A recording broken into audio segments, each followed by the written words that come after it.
Hello दोस्तों, सुप्रभात। आज का सुविचार है कि अगर आप सूरज की तरह चमकना चाहते हैं तो आपको अपने जीवन में सूरज की तरह जलना भी पड़ेगा।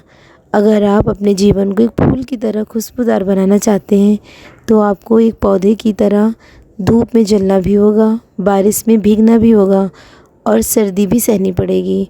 अगर आप चाहते हैं कि एक मूर्ति की तरह आप पूज्य हो, हर जगह आपका स्वागत हो, सत्कार हो, तो उसी मूर्ति की तरह, जैसे मूर्ति एक हथौड़े की मार सहती है, उसी तरह से आपको स्थितियाँ, परिस्थितियाँ, अच्छे और बुरे वक्त की हथौड़ियों की मार भी सहनी पड़ेगी।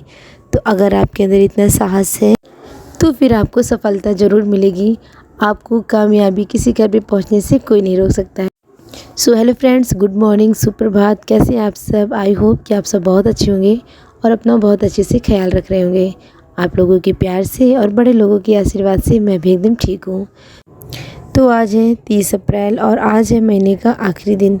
आज से हमारा ये अप्रैल का महीना भी पूरी तरह से ख़त्म हो रहा है और हम एक नए महीने में कल सुबह एंट्री कर जाएंगे। तो यहाँ पे देखिए, इस प्लांट को मैं आपको दिखा रही हूँ कि इस महीने में इसमें कितनी सारी कलियाँ हुई। फूल नहीं हुए, फूल तो एक ही हुआ था, पर कलियाँ काफ़ी हुई।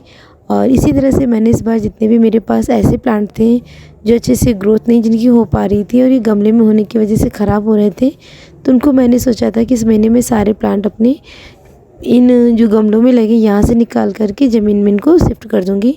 तो बस आज एक इसका भी नंबर मैंने लगा दिया था, तो इसे मैं ऊपर से लेके यहाँ पीछे साइड में ले आई थी और इसको इस गमले से निकाल के ज़मीन में फिर से लगा रही थी। और यहाँ पे मैंने एक चीज़ देखी तो मुझे बहुत ही अजीब सा लगा।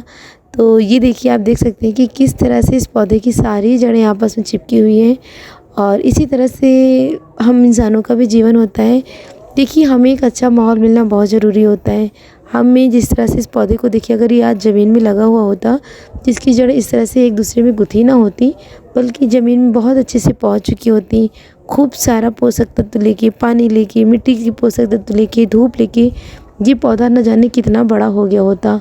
उसी तरह से हमारा जीवन है कि हम सिर्फ अपने घर में रह के, एक ही जगह पे रह के अगर सोच रहे हैं कि पढ़ लेंगे, सब कुछ सीख लेंगे, तो ये नहीं हो सकता है।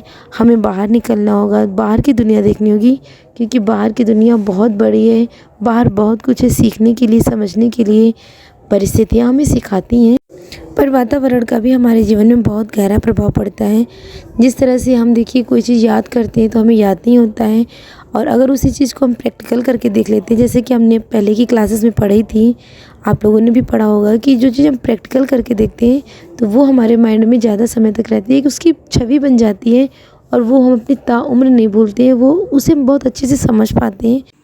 हेलो फ्रेंड्स, तो मेरा सुबह का जो काम था वो हो गया है। मम्मी को फ्रेश करा के कपड़े पे बदल के नीचे बिठा दिया है और अब मैं फिर से आ चुकी हूँ यहाँ पे ऊपर अपने रूम में। अब जा रही हूँ थोड़ी देर में अपना सिलाई का काम करने, क्योंकि आज किसी काम से, थोड़ा ज़रूरी काम से बाहर जाना है, तो हो सकता है दोपहर का मेरा सारा टाइम इसमें चला जाए।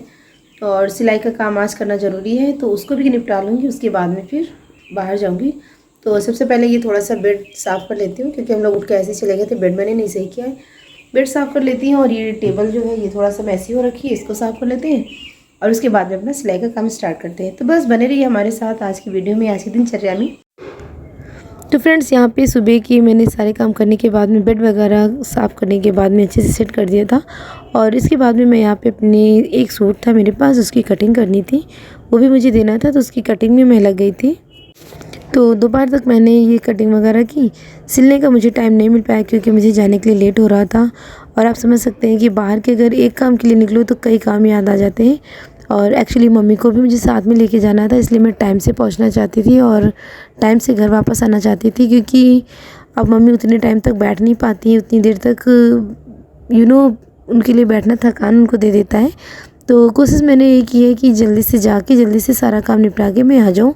और वैसे मैंने किया कि थोड़ा सा मेरा काम रह भी गया था, पर मैंने अपना सारा काम जितना ज़रूरी था वो मैं करके वापस आ गई। और घर आके फिर मैंने थोड़ी बहुत देर आराम किया, दोपहर का खाना वगैरह हमने खाया और फिर उसके बाद मैंने बच्चों को कोचिंग पढ़ाई। और यहाँ पे कोचिंग वगैरह पढ़ाने के बाद में दिन इतनी जल्दी ख़त्म हुआ कि कुछ समझ में नहीं आया। और बाहर जाके अगर आप बाहर कोई काम करना चाहते हैं तो फिर वो दिन आपके लिए बहुत ही जल्दी ख़त्म हो जाता है। और इसके बाद में मैंने वही 1-2 घंटे सिलाई का काम किया था, बस उसके बाद सिलाई भी नहीं की। और यहाँ पे मैंने अपने आज हाथों में ये एलोवेरा जो होता है उसको अप्लाई किया, क्योंकि मेरे हाथ में छोटे छोटे से दाने हो गए हैं। एक्चुअली ये दाने मुझे बीच में मेरी थोड़ी सी तबीयत ख़राब हुई थी तो उसकी मैं दवा लाई तो उसकी एलर्जी हो गई, उस वजह से हम मेरे हाथ में दाने पड़ गए और दवा लाने का मुझे 1-2 दिन टाइम नहीं मिल पा रहा है और ना ही आगे मिलेगा। तो मैंने सोचा कि इसमें थोड़ा सा टर्मरिक और ये एलोवेरा जेल लगा लेती हूँ। तो यहाँ मैंने ग्रीन लीफ को लिया है, उसको कट किया और इसमें थोड़ी सी हल्दी मिला के अपने हाथ पे अप्लाई कर रही हूँ। देखती हूँ अगर थोड़ा सा मुझे समझ में आएगा तो फिर दवा लेने नहीं जाऊँगी, क्योंकि मैं कोशिश यही करती हूँ कि जितना मैं दवाइयों से बच सकूँ उतना ही मेरे लिए बेहतर है। पर अगर नहीं समझ में आएगा तो दवा लेने ज़रूर जाऊँगी, क्योंकि ये ऐसा लग रहा है कि बढ़ रहा है रोज़ की रोज़, ऐसा ना कि पूरी बॉडी में हो जाए। तो इसको मैं यहाँ पे लगा रही हूँ, थोड़ी देर लगा रहने दिया, उसके बाद मैंने धुल लिया।